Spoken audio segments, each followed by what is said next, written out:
Hi everyone, it's me again, Brenda Akpata. Welcome to another edition of 20s Lessons with B. Today's edition is very special because I'm with my special friend. I call Amaka like a box of wisdom. She's like a wisdom pot. You're flattering me. So I'm with my friend Amaka today. Amaka is a successful young person. Amaka is an international trade expert and she's been getting it all together in terms of her career, her finances, her relationship. Amaka is an amazing person. And I just said, well, I cannot be enjoying all of this goodness. Let me share the goodness of Amaka with everyone. So hi Amaka, welcome to a special edition of 20s Lessons with me. Okay, thank you so much, Brenda. This is such an honor. And I was so delighted when you said we have to have this conversation. And it's actually been on my mind since last night. The Holy Spirit actually flogged me Wow. sleeping without actually having to do this. And that was why when I woke up this morning, the first thing I said was, okay, we have to do this. Yeah. And I'm really very excited. Yes, thank you so much for coming to our screen, to grace our screen today. Anything for you? Oh, thank you so much, my love. Okay, so today we are just going to share, how is your 20s going? What would you say about your 20s? That's a very, very interesting question. How are my 20s going? I would like to say going very well, of course. But just like every other young person in their 20s out there, my own 20s are not without its own challenges, without its own struggles, and I feel like all of the problems that we face are common to all of us. How do we take care of our finances? What relationships are worth investing in? What do we do with our career? I feel like these are burning questions that everyone else has, and I also have from time to time. So yeah, it's just the basic general stuff. My 20s are going well. Okay, so let's talk about your career. So what is that one decision that changed the course of your career? What's the one decision that changed the course of my career? I would say just trusting myself to do what needs to be done, even when I'm not exactly sure about it. And this is something that I like to tell people that I talk to, people that, I just have conversations with. Nobody, even those people you look up to, those people you aspire to, nobody really has it all figured out, or nobody knows exactly, is this what I should be doing, or is this the right move to make? But I feel like the most important thing at every single point in time in your life, and that's personally like the secret for me, it's just identifying what is the next best thing that I can do to add value to my life right now. It doesn't have to be anything grand. It could be, okay, this is a course I'm interested in, and I think it's the right thing to do to actually take this course. Just do it. You don't have to have all of the answers figured out before you make the next move. So I would say personally for me in my life, or in my career more specifically, that's something that has helped me. Always identifying what's the next best thing I can do to just add value to myself, to add value to my life, and just running with that. And you just realize that as time goes by, those are like, it's just like little drops of water that just make a very big mighty ocean. And after 2 years, you're looking at yourself like, I can't believe I did all of that. But then the problem is just staying stagnant and letting all of the anxiety of your 20s cripple you, and you're like, I don't know what next to do, but then you're not making a move. That's where the problem actually is. Yeah. So one amazing thing about Amaka is that every month, every year, she's very intentional about adding value to herself. And then she's calling me like, Brenda, I feel like I've not moved. And I'm like, Amaka, you're doing so well for yourself. Like every month you're taking courses, you're reading books. So Amaka is a reader. So Amaka, tell us, why do you like to read books? That's a very good question, and honestly I'm not exactly sure how to go about answering that, but I would say my love for reading, I took it from my mom when we were much younger. So I grew up in a very academic household, but my parents were teachers. My parents are currently lecturers at University of Calabar. So for us, like school reading books, it was just a non-negotiable in our house. And my mom in particular, she was such a good, she loved to read. She introduced me to Mills and Boon novels. For those of you who like to read romance stuff.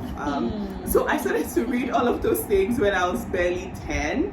And just like that, the love for reading just grew, and then I dabbled into nonfiction, personal development books, and also that's just how it started, and I just grew with it. So what would you say to our Twenties community? How has reading really helped you in terms of your career and maybe personal development? So a lot of the time, some of us find ourselves in, you're born in, for instance, those of us that lived and grew up in Calabar for the most part, or it's not just Calabar, any other place, right?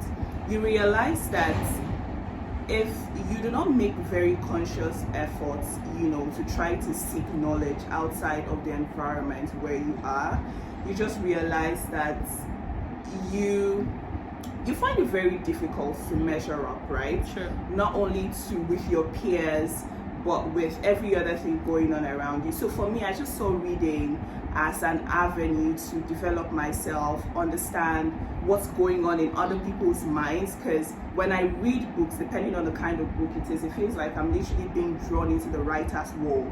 Yeah. And it's such a fascinating experience, because for me it's like, oh my god, so there are people who actually think like this, there are people who are this smart, there are people who have minds that work like this. And that way, when you start to pick out, bits and pieces of knowledge and information from everywhere, after a while you realize that you're gradually becoming, a more well-rounded individual. And for young people, honestly, I don't know why, because there was a conversation I was having very recently with someone who is almost as old as I am, and she was telling me, oh, I don't know how you guys that read, I don't know how you guys do it, it's so this, it's so boring, so that, so, and I'm looking at you like, then how are you able to experience things outside of your remit if you don't necessarily take the time out to read?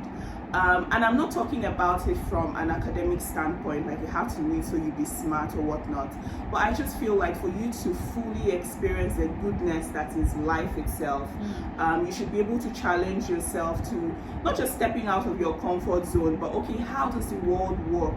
How do people think? What ideas can I pick from these books? Honestly, like I was 15 years old, but then I knew how certain things in the US worked at the time. I traveled the world through reading. Exactly. Our parents obviously didn't have money to take us on vacations during the summer and whatnot.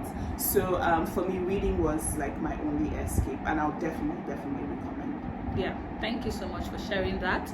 So let's talk a bit about finances. So we live in a world where everybody like the finest things of life, and Amaka, I know that you like fine things of life. I mean, check out my friends here. Amaka like good things. So how do you balance getting all of the things, buying the necessary things that you need, savings, investments? Do you mind throwing more light on that? Yeah, of course I would like to. So this is still a struggle for me, and it's something that I am actively, trying to get under control every single day that passes. And whatever response I give to this question doesn't mean that I have it all figured out. No, very far from it. And just like Brenda says, oftentimes I tell friends that God gave me a very high taste, and you should give me the money to fund my high taste. But away from that, I'll say what has really helped me, especially in the last 6 to 9 months, would be budgeting. I know that this issue of budgeting has been flogged and overflogged. But unfortunately, it's such a magic tool. And I had no idea how effective it was until I really, really started to take it seriously. And I think another trick that has also helped me would be to every other month, or for instance, in the month of August, you have to pay your house rent, or in the month of July, you have to send money back home for some major recurring expense. So what I do is, as opposed to waiting until August before I just pull out a very huge or a very bulk sum of money from my savings or from the money I have to pay house rent, what I do is, prior to that time, I just organize my savings in several buckets. So I have the rent bucket, I have the hair bucket, I have the travel bucket if I'm planning any travels or whatever. I have a bucket for shopping and for other expenses I know that matter to me. And then what I do is, even when it's not time to make those expenses, I just continually save. Even if it's 10,000 okay, for my rent, let me just put it in my rent bucket. For shopping, let me just put 20,000 for shopping in my shopping bucket. And then when the time comes, maybe you're in the market or you go somewhere and you see something you like, and you know you really want to buy, you don't feel that guilt of, oh my god, I didn't budget for this, because you already have a bucket that you have been consistently putting money into for those things. So oftentimes when you buy stuff and people are like, oh, that's impulse buying. No, that's impulse buying for you because you don't plan, and it's impulse for you. But for me, I have several buckets where like I just put all of this money because I know that the kind of person I am, I could see this here and I really love it. How much is it? It's so and so amount, and I'm like, okay, I have so and so amount in my shopping bucket, so I am legally allowed, you know, seriously, and that way I don't have to eat into my savings or whatever.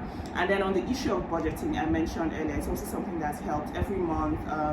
What are the major expenses you have to make? And the thing is, don't go too hard on yourself, right? Because a lot of people, when they try to budget, it's like, I have to be very serious about my budget. And you don't include money for Jaelo and no, serious, because if you do you have to enjoy your life. Your 20s. Depending on how much you earn, if it's 20,000, if it's 500,000, just this is my enjoyment money this month. You want to go to the cinema, you want to hang out with friends, you know that and that way you don't feel any guilt about your spending, and you know that you're planning your expenses so that's something that I just pretty much do. That's very important. So do you invest? Yes, it's something that I recently started to do. So for the longest time, I was really confused. Okay, so what exactly should I be investing in? Because truth be told, the issue of the subject of investing is quite a tricky one, especially for young people. And honestly, I don't know if you've been able to figure that out for yourself. It's something I'm still trying to figure out. And then I realized that as young people, there's just a lot of resources in that regard that we don't use, right? I'm sure that all of us have savings accounts, current accounts, or whatever. We have accounts with different banks. But then what you don't realize is you actually have a right as a bank account holder, whatever bank you hold an account with. Walk into the bank, demand to have a conversation with your account officer. I didn't know these things, or it was something that I overlooked until very recently. It was actually my bank that chased me. You know, you have an account officer, why don't you talk to your account officer? Those kind of things, right?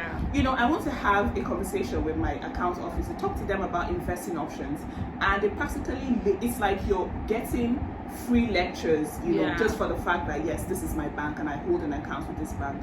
And even if you're not at that point where you feel like you're ready to make any meaningful investment, it just also helps, you know, to have this conversation. So whenever it is you're ready, you know of what options are available to you. So yeah, I think that's pretty much it.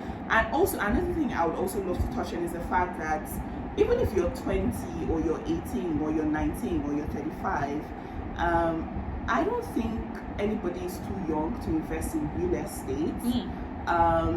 So it doesn't have to be, and even if it's in your village and a piece of land is being sold at 50,000 naira, buy it, my sister, especially for the women. And it's something that a lot of girls feel like, oh, land, houses, it's such a boy thing. Do you understand? Or why should I bother? I'm going to be getting married. My husband is going to figure all of that out.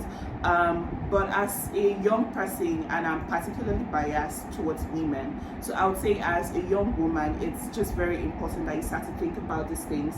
And obviously, I know that the world we live in is, you know, just very challenging, and because people would be forced to say, maybe you're talking about these things from a privileged standpoint, but honestly, I don't know. It's something that you should actually do. Save your money, buy land.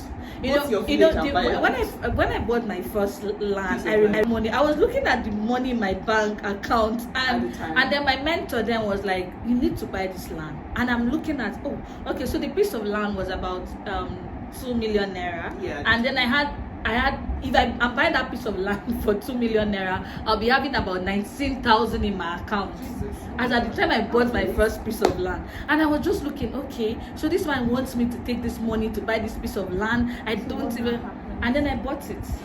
And today I look back and I'm like, I'm so glad that I invested this money. So that's an investment. Sometimes you have to be very, very, even for when you sit down with like rich people who are wealthy, those of them that probably have very interesting and amazing jobs and stuff like that, or just regular business people who are wealthy. You realize that the key to their wealth or their success financially isn't necessarily about the money that comes into their hand or into their account, or the money they make from whatever it is that they do. It's more about how they choose to allow the money work for them. What are the things that you use your money for? You get money, are you just putting it in a savings account or a current account, just letting it lie fallow? Are you using it to buy all the finest things in life? All of those things are very good because I love all the fine things in life. But I feel like the key to wealth at the end of the day is just how you let the money that you make work for you. And I've come to realize that real estate is something that I don't think people understand how much value you can actually get, making the decision, especially at a very, very young age. Imagine what it's going to be like when you, as a 25-year-old, you decide that, okay, I want to start investing in landed properties, no matter how remote it is, no matter how, just imagine what it would be like in another 10 to 15 years, exactly. Right? So it's literally like a gold mine you're sitting on, but a lot of people don't understand that. And as young people, I think it's something that you should start to pay attention to. Yeah, honestly, I think that sometimes young people just look at themselves to say, I'm too small to buy a land. Maybe when I get to 30, it's my pocket list for 30. When I get to 30, I'm going to get a land. You are not too small to have a landed property, honestly. And it could be your last money. That money, like during my time, that money could actually fetch you like 3 times of the amount you spend. So be intentional about it, be deliberate about it. And this conversation is taking me to the next conversation about the people that we surround ourselves with. So now let's talk about friendships, relationship. How do you manage friendship? How do you choose your friends? Because now we're talking about, like, when I shared my story, if not for my mentor, I wouldn't have been able to buy that piece of land. I was just opportune to have a good person who pushed me, who saw this thing, who saw the potential to say, Brenda, you need to make money. You need to buy this land. You are not too small. I think I was about 2021 when I actually made that decision. So how do we choose the right people around? So have you been able to choose the right friends, the right people? So you know me very well. I like to think of myself as an introvert, and wow, I often tell people that a lot of the good friends I have, my friends chose me rather than wow. No, I'm serious. I would say in the last 3 to 5 years, I've been very intentional about not just the people I surround myself with, but the people that I call friends.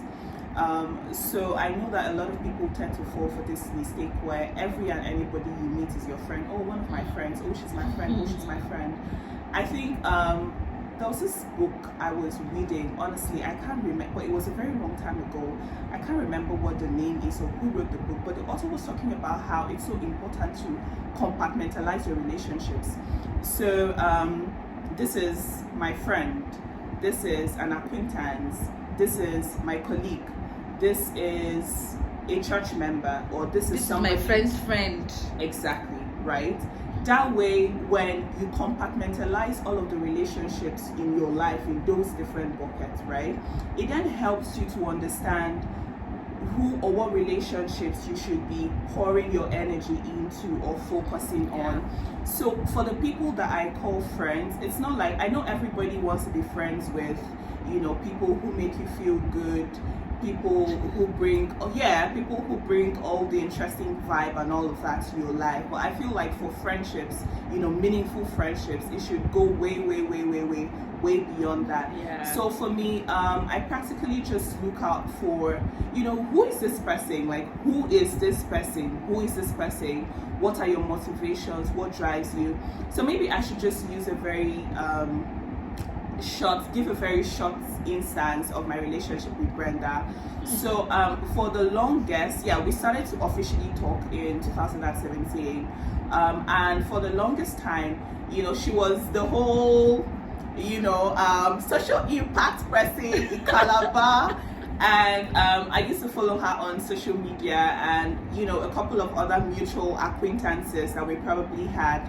I was just very familiar with all of the things that she was doing at the time, and I felt like, okay, well, this was very, very impressive. And I think what struck me the most about her was the fact that I felt like this is somebody who is also in the same age bracket as I am, and she's your senior, dude. By how many months? Anyway, Wow. It's up to 1 year. Okay, let's continue. Anyway, don't mind her. So, for me, it was just like, this is somebody who is in the same age bracket as I am, doing all of these amazing, interesting things. And by all means, I really wanted to be her friend, right? And I literally toasted her, but she would not say that. Yes, I did toast you. I sent you a message on Instagram in 2017, and I told you that I wanted to be your friend. And I was really amazed. I was like, who is this person? I want to be her friend too. And then when I met her for the first time, I was like, wow, this is my friend for life. Yeah, so that was pretty much how it happened. So it just brings me back to the point I was trying to make. What are your values? What are the things that matter the most to you? If you are at that point in your life where you're still trying to figure things out, you want to play around, you want to try out new things, by all means, it's totally fine. You can find friends that share the same values with you in that regard. Find the Jaelo type of friends. Find the you only live once type of friends, right? And then when you evolve, or when you get into another stage or phase of your life, you then find friends that fit into that phase of your life that you're in. So I think most importantly, this friendship conversation, we really cannot have it if you haven't exactly figured out who you are, where you are in your life, and what it is that you want, what you're looking for. Because you cannot pour out of an empty cup, can you? Sure. So most importantly, I would say start the inward work first. Look inwards. What do you want? What are the kind of friends you're looking to have? How do you think that they serve your purpose at that time? And I think when you're able to totally just figure all of that out, it will just ultimately guide you, into investing in the type of relationships you're supposed to be investing in. And to just answer your question, I don't know if I've answered it, but to answer it again, so for me, the kind of friends, I would say being intentional about relationships, friendships, it's just, okay, who is this person? What are your motivations? Do I think that I can connect with this person on a deep and a meaningful level? So Brenda and I are here seated in my house having this kind of conversation, and honestly, these are conversations that stimulate me. These are conversations that make me feel and come alive, right? But then it would not be possible if I probably had the type of friends that were like, oh, how far are you coming to so and so place by 11 p.m. tonight? And we're all drunk and hungover and stuff. I mean, it's not like there's anything wrong with that. I'm not trying to say I'm better than anyone else. But I'll say just figure out where you are at in your life and understand what values matter the most to you. You then now intentionally pick out the people around you that fit into those things and make intentional decisions to, build and nurture those friendships with them. Very, very important. You pointed out something very important, our values. So sometimes we see ourselves around people, and then we are like, these people are just too good to be true. Sometimes it could be our value system that attract these people. And then there are times that we have good values, and then the other people that are not necessarily bad people, but maybe because our values are not don't the align. same. That's true. So it kind of seems like friction among friends and all of that. Well, that's story for another day, right? Okay, so we are going to talk about mentorship. Now, in the course of your career, have you had any mentor? How has mentorship really helped and shape your life? And then, yes, previously we've had conversations around accountability partners. So I'm just asking all of this. So you share a bit of your mentorship experience and your accountability partner experience. Okay, so on the mentorship side, to be very honest, I have mentors, but the funny thing is there hasn't ever really been a time where we have that conversation like you're my mentor and the person goes, traditional form you're my mentee, right? Yeah. But you just realize that the nature of our relationship and how it has evolved over the years, it just features the typical characteristics of a typical like mentor-mentee relationship. So for the longest time I've been very familiar with the mentorship thing, but for some reason I hadn't ever really had the opportunity to find, because it was also a struggle. Okay, yes, I understand the importance of mentors and why it's good to have a mentor, but how do I go about finding a mentor or finding somebody who has the time to invest in me as a young person, right? So it was a bit of a struggle initially, but I think all of that changed when I went to do my master's degree, and my professor who taught me regional integration at the time, Professor Wanyama Masinde, he's Kenyan. He also happened to be my thesis supervisor. For some reason, he just took this very extraordinary interest in me in class, right? He would always check in with me. How are you? How are things going? I noticed your disposition in class today was off. Is everything okay? In the test you wrote, this particular question you answered, I felt like you could have done better with it. This is what I was expecting. So I think he was the one that actually drew me onto him and made me feel like he was somebody that I could trust. So as time went on, he became somebody that I went to, not just for academic stuff, even personal stuff with regards to what do I do with my career. This is a job. What do I do with my life? Exactly. This is a job I'm looking to apply for. Do you think it's suitable? How do I go about this, and that? Yeah. So even long after our academic relationship ended, like I said, he was my thesis supervisor. Long after our academic relationship ended, he was also somebody that was constantly in my life. He was really invested, in my growth as a person. And that's one relationship that up till today, up till tomorrow, I honestly do not take for granted. And just relating with Professor Masinde made me understand, I knew it was valuable to have a mentor, but I didn't realize how valuable it was until I got into that not a romantic relationship. Until I got into that, mentor-mentee relationship with him. And then after Professor Masinde, he's still my mentor now. But I would say ever since then, I've also met a couple other people who have also stood in the gap for me in some way. And I think it also brings me to one very important point that I would love to make. I think the Bible says it, that when a child, or it's an Igbo proverb, I hope I'm not mistaking things, but basically there's an Igbo proverb that says that when a child washes his hands very, very well, you can sit with kings and eat with kings.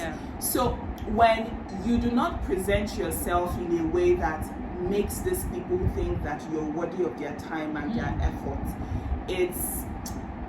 it's all nonsense. It's pointless, right? Because no matter how you want to chase them, oh please can you be my man, if they don't see the value in you, if they don't see something, if they don't see a seed that they can nurture, then the relationship is not even going to take off in the first place. Because truth be told, most of these people that we look up to, most of these people we aspire to be like, or most of these people we really want to learn from, they are busy people. They have things that are constantly drawing their attention in different directions. So the big question is, why should I give you my time? Why should I invest in you? So for myself and Professor Masinde in class, if you didn't think, and this is not me blowing my own trumpet, but in a way, if he did not think that I was somebody that he could invest his time in, if he didn't think I was a serious enough type of student, I don't think, because I'm sure he didn't do that to every other person, like going around, how are you? Why didn't you answer the question like this? If he didn't think I was somebody that he could invest his time and his energy and even his resources into, I don't think that relationship would have taken off in the first place. So as a young person, no matter how much it is, you want to find a mentor, you're trying to figure things out. I think the big question is, in what small ways have you been able to make yourself worthy of all of the things that you want? So don't just be very unserious and lackadaisical and nonchalant about your life, and then you feel like anybody else would drop all of the things they are doing or waste their time sitting on a 1 hour phone call with you because you're trying to answer some questions that you have. So I think that's just been it for me. Okay, so on your part, so how did you nurture this relationship? Because young people also need to learn that it doesn't just stop at having a mentor. But how do they grow the mentorship? What do they have to do to grow the mentorship-mentee relationship?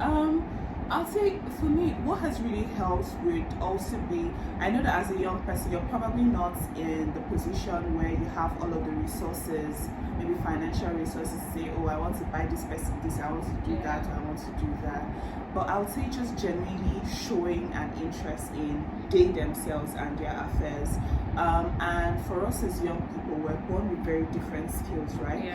So for instance, with Professor Masinde, sometime in 2021, he was doing some work for the African Union. He was commissioned to do some research for them. I can't go into all of the details, but he happened to just casually tell me about it during one of our conversations. And then my brain just went into action mode. Okay, this is something that obviously means a lot to him, something that he's trying to figure out how to do, putting a team of experts together to work on, and I felt, okay, how can I contribute? Exactly. And then the next day, it wasn't something, I didn't know what I was doing, to be honest. It wasn't something I gave so much thought to. I just sent him a text message. Oh, Prof, is there anything I can do to help you? You mentioned you were working on this, and that, and you were putting a small research team together.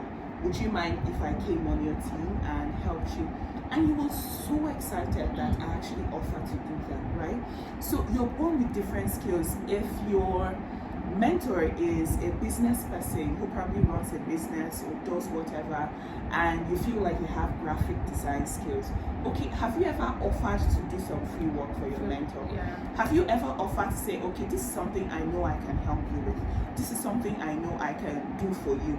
And even if they don't take you up on your offer, but it just registers with them at the back of their minds that, okay, this person is not just out to take from me. And you realize that the next time when you reach out to them because you have an issue or there's something you want to just discuss, they are more than willing to talk to you. They're actually very happy to talk to you. But if it's, and nobody wants, even you yourself, you don't want a one-sided relationship. When it constantly feels like every single time you want to talk to them, every single time you meet up with them, it's always about you. And the very interesting thing about Professor Masinde and I was, after that thing happened in 2021, I kind of realized that the subsequent conversations we had, it wasn't so much about myself anymore. It was the both of us. Okay, we're talking about the things that I could help him do, or the things that we're going to be working on together, or some projects he's putting together. Oh, Amaka, what do you think about this? What do you think about that? And you realize that the relationship had now evolved from a strictly mentor/mentee relationship where you're practically going to them for everything and anything, and then it now felt like a partnership of some sort. And those kind of relationships are so interesting. If you don't have it, I highly recommend you do, right? Because it's like you're partnering with somebody that you obviously look up to, somebody that means a lot to you, somebody that you hold in very high regard, and you're also learning from them in the process. So I'll say generally, just find a way, no matter how little, no matter how small it is, to also give back to them, and that way the relationship can actually just flow naturally, because nobody really wants a one-sided relationship. Honestly, nobody really wants a one-sided relationship. Thank you so much, Amaka. It's been really interesting. We're wrapping up the conversation. So I don't know, do you practice positive affirmations? Because Yes, I'm a I big do. fan. Yes, Do you I mind do. sharing some of the positive affirmations with us? So what I do is every week, Sunday evenings are like my reset evening. So that's why a lot of the time I don't like to go out on Sundays. If you want to invite me out, if the invite is not between Friday and Saturday, except I really, really love you, I'll come out on Sunday. But generally, Sundays are like my personal time. And in terms of like positive affirmations, I have a theme for the week. So I come up with, depending on how I feel or what my mood is like or what my priorities are. Maybe if I have, let's say, like a big presentation in the coming week, and I feel like I need a boost of confidence and whatever, it just kind of shapes what my affirmation for the week would be.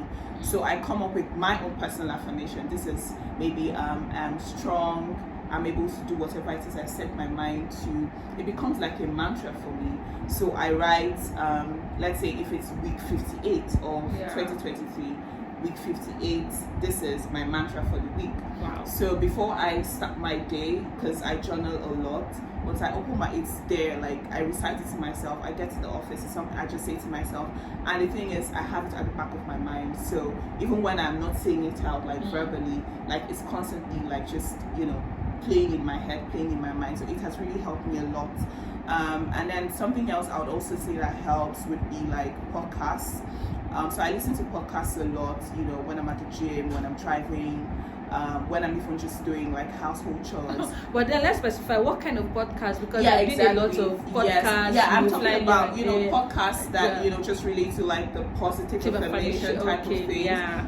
Personal development podcasts. Yeah. So my favorite would be what's the name of this? Jay Shetty. What's the name of his podcast? Honestly, 1 minute. Because I think I really want every single person to check it out. So the name of the podcast is On Purpose with Jay Shetty. So this guy used to be a monk in India, and he left the monastery after 3 years, and now he teaches on everything and anything, ranging from mindfulness, personal growth, your mental well-being. And he just brings a lot of not just celebrities but influence. He's interviewed a lot of people: Oprah Winfrey, Kim Kardashian, Lewis Hamilton, like a lot of people. So they basically just the kind of conversations I'm having with you now. They have conversations around like things that have helped shape the type of people that they are in their lives right now. And I feel like it's such a good podcast for any young person in their 20s, literally trying to figure stuff out and listening to, because it practically gives you some, I don't know about other people because you might have a different experience when you listen to it, but for me, I think it's also helped me with some of the tools that I need to navigate life on a day-to-day basis. What should I do when I'm feeling anxious? What should I do when I'm feeling not so confident? What should I do when I'm trying to go through a major life change? So some of these things are things that I've really, really picked up and learned just listening to On Purpose. So I think you should check it out too. It's on Apple Podcasts. Yeah, thank you so much. Positive affirmations are very, very good. Very, very good for our emotional well-being. I mean, like Amaka mentioned, it's actually a boost. Like, I practice it every morning. Sometimes after my prayers, and I'm telling myself, Brenda, you're amazing, you're very confident, because yes, you're beautiful, It just helps. Amaka mentioned presentation. Sometimes I have a presentation and I'm like, Brenda, you got this, you are full of wisdom, everyone is just going to pay attention to you, and this thing works. It's just like magic. So if you're not practicing it, I think you should start practicing it today. So Amaka, if you were to advise your younger self, what would it be? That's a very tough one. If I were to advise my younger self, there's a lot of things I would have said to my younger self, but I think the most important would be to not be afraid, because at every point in time, you're exactly where you're supposed to be. Even when you feel like, oh my God, the world around me is crashing, I don't know what I'm doing with my life, I can't figure things out. you're right where you're supposed to be. And most importantly is surrendering to God's will and plan for your life. And this is a lesson that I've actually learned the hard way, 3 years ago, because a lot of the time there's just a lot of pressure on ourselves as young people. You go on social media. Social media is a blessing and a curse. I feel that way. You go on social media and it feels like everyone else around you is doing amazing, they're doing good stuff, but then you fail to understand that people are only projecting, or people are only showing you the things that they want you to see. And oftentimes all of these things are very, very exaggerated, and it's not as glam, or it's not as good as it all seems. So for me, I would say one lesson, or one thing I would definitely tell my younger self would be to just find peace in the fact that I'm exactly where I'm supposed to be, and just totally trusting and surrendering to God's plan for my life. Because the moment I did that, it just felt like everything started to flow as it should. And another important thing, I know you said one thing, but no, the but go second ahead. thing would be to let go of trying to make things happen how you want them to happen, but rather allow things to happen as it should happen. Because only then are you truly living and basking in God's divine purpose for your life. Actually, end this year. Yeah. So if you feel like you're broke right now and all your friends are rich, trust me, maybe you're supposed to actually be. Okay, no, nobody's supposed. No, but what I'm saying is, there are lessons that lie in every phase and in every season of your life, and more often than not, when you're fixated on what is supposed to come after, you miss out on the very important lesson, the very important values you're supposed to be building at that point in your life. And that's it. All right, so thank you so much, Amaka. It's been really, really awesome. It's been a pleasure to have you here. It was just a conversation that turned into valuable lessons. It's been a pleasure having you. Thank you so much for being an amazing friend. Thank you so much for sharing all the nuggets with my 20s community. Thank you so much for listening. And until next time, bye for now. Bye.